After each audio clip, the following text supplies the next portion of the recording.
Bismillahirrahmanirrahim. Assalamualaikum warahmatullahi wabarakatuh.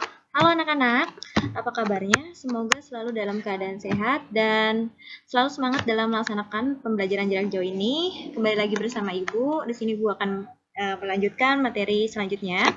Pada pertemuan ini kita akan membahas tentang penentuan perubahan entalpi reaksi berdasarkan hukum Hess. Ya.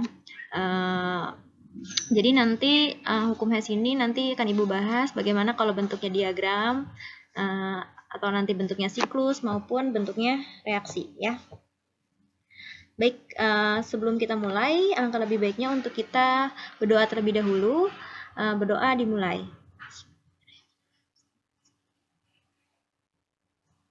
Doa selesai. Silakan kalian siapkan alat tulisnya untuk mencatat hal penting yang akan Ibu sampaikan. Baik, kita mulai saja ya. Dalam penentuan perubahan entalpi reaksi, kemarin kita sudah membahas yang menggunakan kalorimeter, kemudian ada yang berdasarkan data perubahan entalpi pembentukan standar.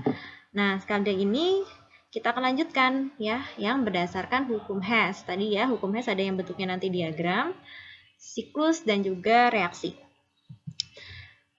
Di sini Ibu punya analogi ya untuk memahami hukum Hess ini. Di sini coba perhatikan gambar ini. Ini adalah ada orang yang mendaki ya, mendaki. Kita lihat. Nah, kalau kita lihat di sini pendaki ini dimulai dari titik yang sama dan berakhir pada titik yang sama pula. Namun kalau kita lihat di sini jalur yang dilewatinya itu berbeda. Begitupun juga reaksi ya. Jadi yang dilihat tapi tetap yang dilihat adalah titik awal dan titik akhirnya gitu. Begitupun juga reaksi ya, bahwa perubahan entalpi suatu reaksi hanya bergantung pada keadaan awal, zat-zat reaksi, dan keadaan akhir, zat-zat hasil reaksi dari suatu reaksi, dan tidak bergantung pada jalannya reaksi. Ya, jadi reaksi itu hanya bergantung kepada keadaan awal dan keadaan akhir, bukan pada jalannya reaksi gitu ya. Jadi tidak mau jalannya reaksinya itu gimana, yang tetap yang berpengaruh adalah keadaan awal dan keadaan akhir.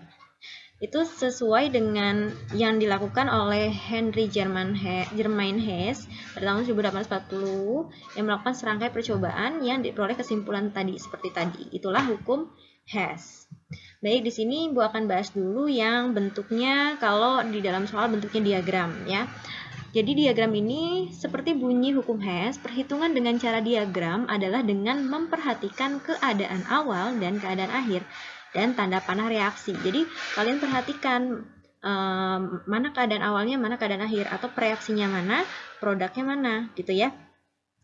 Dan kalian juga yang perlu diperhatikan dalam bentuk diagram ini juga panah reaksi ya. Baik itu panahnya itu kan bisa ke atas bisa ke bawah gitu.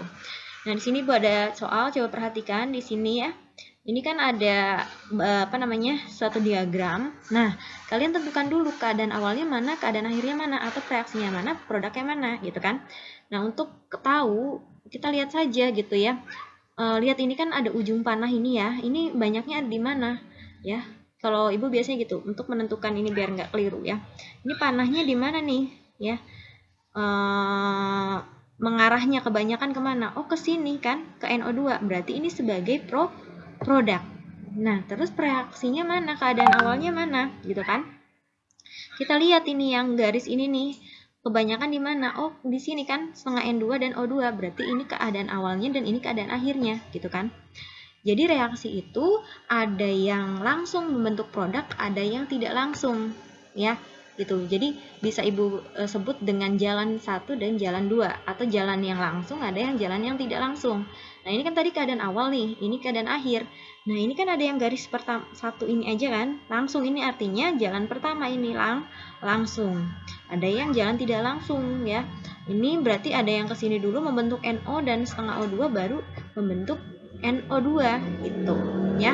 Jadi harus paham dulu, harus bisa membedakan mana keadaan awalnya, mana keadaan akhirnya. Tadi dengan cara memperhatikan tanda panah reaksinya gitu ya. Nah, dari reaksi ini katanya dari diagram tingkat energi di atas, maka besarnya delta H untuk reaksi pembentukan 1 mol NO2 itu berapa gitu ya. Ini cara mudahnya gini aja. Jadi kan tadi jalannya reaksi itu tidak berpengaruh, hanya keadaan awal dan keadaan akhir gitu kan. Mau lewat yang mana saja, jalan langsung maupun tidak langsung, itu nanti nilai delta H-nya akan sama. Maka bisa ditulis dengan jalan 1 sama dengan jalan 2, atau jalan tidak langsung sama dengan jalan jalan yang langsung kan sama dengan jalan yang tidak langsung gitu kan. Di sini jalan yang langsung berarti kan ini nilainya delta H1, kita tulis di sini delta H1. Jalan yang tidak langsung berarti nilainya berapa? Delta H2 kemudian ditambah delta H3 gitu kan. Udah gampang, tinggal masukkan nilainya. Lihat di sini. Ini kan bingung bacanya gimana, Bu? Ya, gampang aja. Ini berakhir di titik mana nih? Oh, berarti kita tarik garis ke sini. Oh, berarti nilainya min 90,25 kJ ya. Tulis di sini min 90,25 kJ. Kita masukkan delta H2. Ini juga sama. Ini kan mulai dari 0, berarti ini berakhir di mana di sini? Tarik garis di sini. Berarti nilainya min 57,05 kJ. Tulis di sini. Ditambah, nah nilai delta H3. Ini kan dimulai dari titik min 57,05 ke min 90,25. Ya tinggal dihitung aja ya, selisih berapa tuh. Berarti kan tinggal dikurangkan min 90,25 kJ dikurang min 57,05. Berarti itu adalah nilai dari delta H3, atau di sini di soal sebenarnya sudah ada ya, nilainya min 33,2 kJ. Oke, masukkan. Yang tadi nilainya segini. Nah, ini membuktikan, ini ditambah nih hasilnya membuktikan kan bahwa mau jalan yang pertama mau jalan yang kedua itu nilainya tetap sama. Maka nilai delta H itu akan sama dengan delta H1, yaitu sebesar kita tulis ya, sebesar min 90,25 kJ gitu ya. Paham ya? Paham, gampang ya. Dan kalau kita perhatikan, kita kan sudah belajar nih, kalau panahnya ke atas maupun ke bawah itu artinya apa gitu kan ya. Kalau panah ke atas biasanya nilainya itu min negatif, atau dia reaksinya itu eksoterm ya, melepas kalor. Ada juga nanti yang panahnya ke atas, itu artinya dia biasanya nilai delta H-nya itu positif ya, yang mengartikan bahwa dia itu endoterm atau menyerap kalor gitu. Nah, kalian bisa pakai cara kayak gini, atau kalian juga bisa menjabarkan seperti ini, sama aja. Kalau yang ini kan ini bisa terlihat reaksinya kita bisa tulis ya.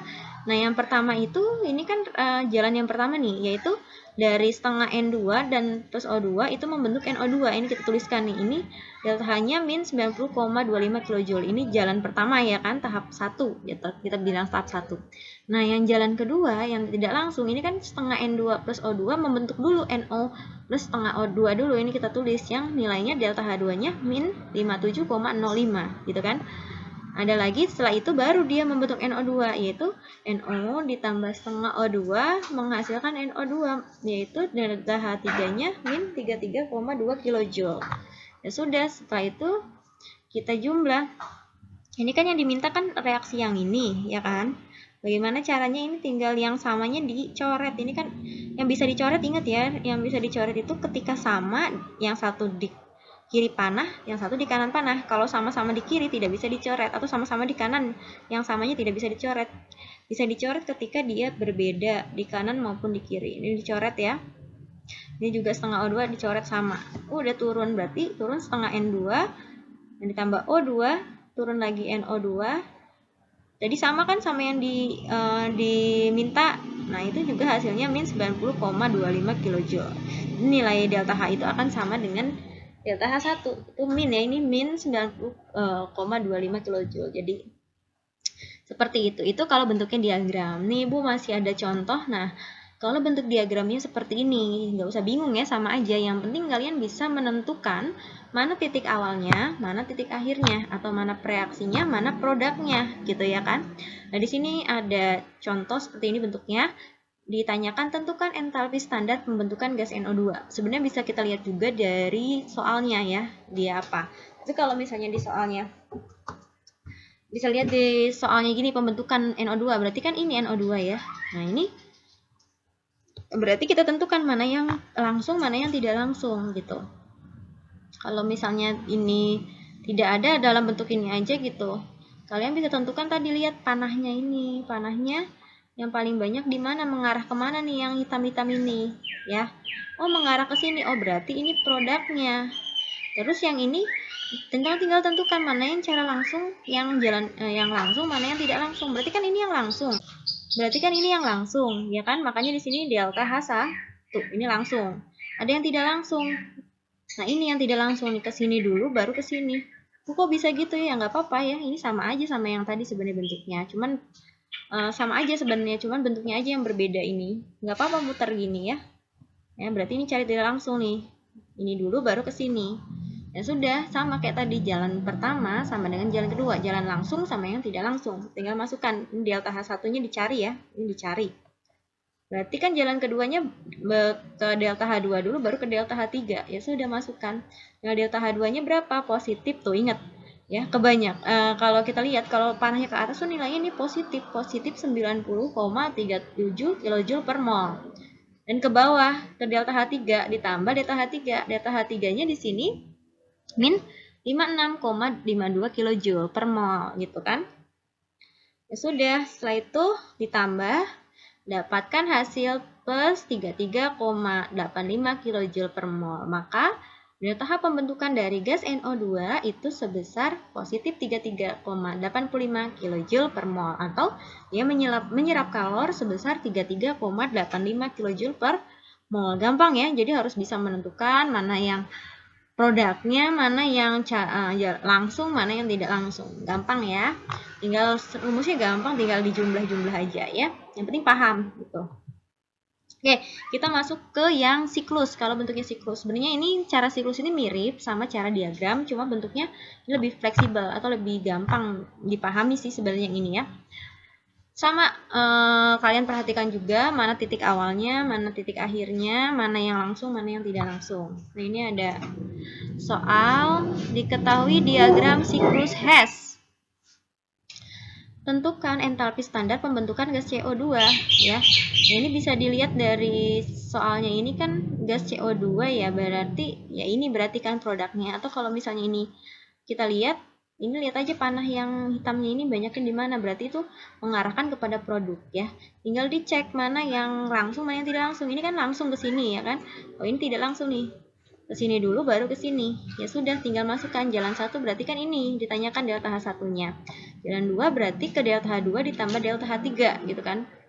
Ya, walaupun nanti di sini bukan ada keterangan 2 sama 3, kalian gak usah bingung ya.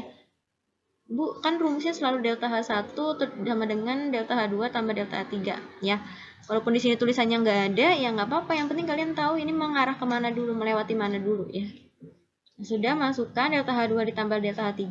Ini masukkan nilai delta H2-nya min 222 kJ. Ini salah nih, salah tulis kJ ya. Ditambah delta H3-nya min 566 kJ. Tinggal ditambah, menghasilkan min 788 kJ. Oke, yang ditanyakan adalah entalpi standar pembentukan gas CO2. Nah, ini berarti dalam 1 mol, sedangkan yang di soal yang diketahui ini di siklus ini ingat ya, koefisien keterangannya koefisien itu menunjukkan mol. Ini kan 2 mol, yang diminta adalah kalau keadaan standar itu 1 mol ya yang dibentuk. Berarti tinggal dibagi dari hasil delta H ini, berarti tinggal dibagi 2 mol ya kan. Karena yang diminta ada 1 mol, berarti 1 molnya yaitu min 394 kJ per mol. Gampang ya. Gitu, itu sama aja, yang penting bisa menentukan tadi ya, mana yang langsung, mana yang tidak langsung. Gitu. Mana yang menjadi produknya ya. Oke, kita masuk ke yang reaksi, kalau bentuknya reaksi. Jadi persamaan-persamaan reaksi tersebut diatur sedemikian rupa sehingga penjumlahan semua persamaan akan menghasilkan reaksi yang kita inginkan. Oke, intinya nanti dalam suatu soal itu ada reaksi yang diketahui dan ada reaksi yang ditanyakan. Jadi intinya bagaimana caranya reaksi yang diketahui ini menjadi reaksi yang ditanyakan bentuknya, gitu kan? Ini kalian ingat, pada pertemuan yang sebelumnya kita sudah bahas kalau reaksi itu bisa dikali, bisa dibagi, bisa dijumlah, bisa dikurang, bisa dibalik. Nah, itu prinsipnya dari situ ya. Kalau dikali, jadi reaksi itu bisa dikali, bisa dibagi, dan lain sebagainya gitu. Itu prinsipnya. Oke, di sini soalnya ini kan ada reaksi yang diketahui, ada nilai delta H-nya, terus di sini suruh menentukan delta H pada reaksi ini, gitu kan. Nah, jadi gimana caranya dari reaksi yang diketahui ini menjadi reaksi yang ditanyakan ini, ya? Nah, oke. Nah, ini kata kuncinya nih. Ini trik-triknya. Triknya supaya mudah, supaya kalian bisa menentukan itu harus dikali, harus dibagi, harus dijumlah, apakah harus dibalik. Ini kata kuncinya ya. Jadi triknya cari patokan unsur yang muncul hanya satu kali, ya. Nanti beri penjelasan lagi. Dicari patokan unsur yang muncul hanya satu kali di reaksi yang diketahui. Oke. Kita lihat di sini. Ini kan ada reaksi yang diketahui nih, ya kan? Ini cari yang hanya munculnya satu kali. Kalau C ini kan, ini ada 2 kali muncul. O ada 2 kali muncul, O2. Nah, CO2 ada lagi nggak yang muncul? Berarti kan satu kali. Nah, ini berarti yang menjadi patokan. Terus kita bandingkan sama reaksi yang ditanyakan. Oke, CO2 ini berarti menjadi patokan karena munculnya hanya satu kali. Itu trik aja sih sebenarnya ya. Nah, oke, kita perhatikan, kita bandingkan dengan CO2 yang pada reaksi yang diketahui. Nah, CO2 ini di sini dimintanya 3 CO2, sedangkan yang diketahui adalah CO2 saja. Maka gimana caranya supaya sama dengan ini? Maka apa? Dikali 3, supaya ini kan sama nilainya 3. Berarti semuanya nanti juga ikut dikali 3, ya. Berarti nanti diikut dikali 3. Oke. Yang ini juga sama, H2 munculnya 2 kali kan, O2 juga tadi munculnya 2 kali, berarti yang muncul 1 kali H2O, berarti ini yang jadi patokan. Kita bandingkan dengan reaksi yang ditanyakan. Di sini reaksi yang ditanyakan itu nilainya di sini 4 H2O, sedangkan di sini 2 H2O. Bagaimana caranya supaya bisa jadi sama? Maka gimana? Dikali 2, ya kan, supaya menjadi 4 H2O. Ini juga nanti ikut dikali, gitu kan? Oke, udah ya. Terus yang ini juga sama, ini kan sama nih, ini H2 juga ini. Nah, yang ini juga sama kan, ini C-nya ini muncul 2 kali, H2-nya muncul 2 kali, maka ini yang 3H8 yang muncul hanya sekali, maka ini yang jadi patokan dengan reaksi yang diketahui, ya kan? Yang ditanyakan di sini tetap, tapi lihat di sini letaknya di kiri panah, sedangkan ini yang diketahui di kanan panah. Maka supaya di kiri panah, maka apa? Dibalik, ya. Kalau dibalik nanti delta H-nya ini nadinya negatif jadi berubah jadi positif. Kalau yang tadi ini kan sama ya, letaknya yang CO2 ini letaknya di kanan panah, maka tidak perlu dibalik. Yang H2O juga letaknya di kanan panah, maka tidak perlu dibalik, maka hanya yang ini dibalik gitu. Ya sudah, nih kita udah tahu nih apa yang harus kita lakukan, tinggal kita kalikan. Ini yang ini kan dikalikan, berarti ini 3 kali C 3C, 3 kali O2 3O2, 3 dikali CO2 3CO2. Delta H-nya juga dikalikan, min 94 dikali 3, yaitu min 282, gitu kan. Yang ini ikut dikalikan juga nih, yang reaksi kedua ini dikalikan 2, maka 2 kali 2 H2 itu 4 H2, ya. Yang ini 2 kali O2 2O2, 2 kali 2 H2O 4 H2O. 2 dikali min 136, maka hasilnya min 272 kJ. Nah, yang ini dibalik, ya dibalik. Ini pindah ke kiri, ya kan? Yang ini reaktan pindah jadi produk, gitu kan? Berarti ini pindah ke kiri, jadi C3H8. Yang ini juga 3C, ini H2 pindah ke kanan. Nah, ini dibalik, maka ini hasilnya juga dibalik tandanya. Tadinya negatif, maka jadi positif. Ya sudah. Tadi yang sama maka dicoret, ya kan? Yang sama maka dicoret, kiri sama kanan yang bisa di kiri sama di kanan panah yang bisa dicoret. Dicoret nih, 3C-nya sama, H2-nya juga sama, dicoret. Ya sudah, tinggal dijumlah. Ini turun C3H8, 3O2 ditambah 2O2 yaitu 5O2 menghasilkan 3CO2 dan 4H2O. Ini tinggal dijumlah nih, min 282 ditambah min 272 ditambah 24 menghasilkan min 530 kJ.